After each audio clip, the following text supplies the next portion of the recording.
Like Dances with Wolves 2 decades later, many American westerns with non-villainous portrayals of Native Americans do so with a plot in which a white man infiltrates the tribe or was raised in it, as with Paul Newman in Hombre in 1967, Dustin Hoffman in Little Big Man in 1970, and Robert Redford and Jeremiah Johnson in 1972.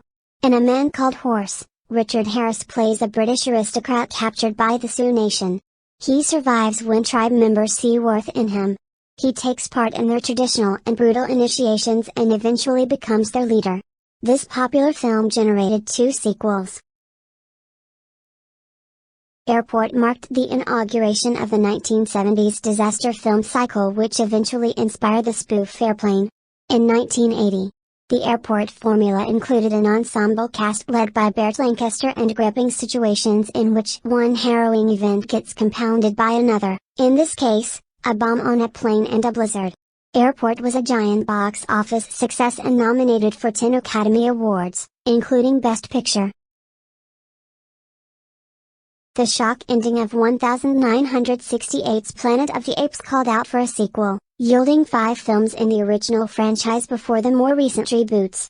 This second film picks up after astronaut George Taylor cries out "God damn you all to hell!" when he discovers the ape planet is actually Earth. The sequel takes place in a forbidden underworld where mutants worship a bomb in what used to be New York's subway system. Film critic Roger Ebert was tasked with writing the screenplay for the sequel to 1967's Valley of the Dolls, the soapy hit about popping pills. Rather than a straight follow-up, Beyond the Valley of the Dolls was a biting parody of the first film filled with exploitative sex and over-the-top violence intended as a scathing, but simultaneously shallow, undirected send-up of Hollywood conventions. Robert Altman's Brewster McCloud was released after his acclaimed MASH during the same year. The films have drastically different subjects: field doctors in a war zone in the first film, and a young man determined to build wings and fly like a bird in the second. But both films possess early signatures in Altman's cinematic style. Brewster McCloud depicts a starkly original, fantastical tale that takes place in contemporary Houston where a series of murders have occurred and the victims are covered in bird droppings. Mike Nichols' third film after the acclaimed Who's Afraid of Virginia Woolf, and the era-defining The Graduate, adapts Joseph Heller's novel about the irrationality of war and continues the theme in black comedy style. Alan Arkin plays Yossarian alongside an ensemble cast that includes Art Garfunkel, Anthony Perkins, Charles Grodin, Martin Sheen, and Jon Voight. This western features Billy the Kid and Pat Garrett, but the main event involves Chisholm, another real-life figure, in a movie that veers from historical record. The gritty titular cowboy played by John Wayne gets pulled into the crossfire when the nefarious villain tries to steal his cattle, land, and horses.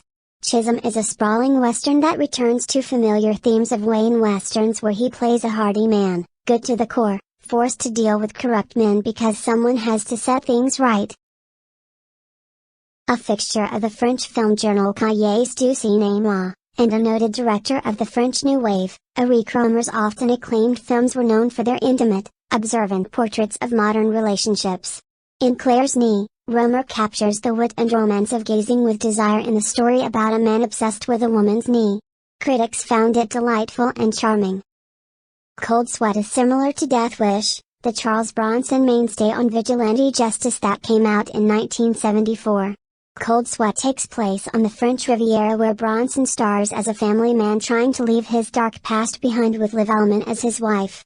Soon, his former, bitter prison mates turn up and kidnap his wife and daughter for revenge and criminal mayhem which he must avenge. Firmly in the genre of 2001, A Space Odyssey, and later Westworld and War Games, Colossus, the Forbin Project explores the dangers of advanced technology. A godlike American supercomputer interacts with a similar Soviet supercomputer, and the two join forces to rule the world. The resulting Colossus far outwits humans, reconfigures protocol, and becomes an all-knowing panopticon with disastrous results for all.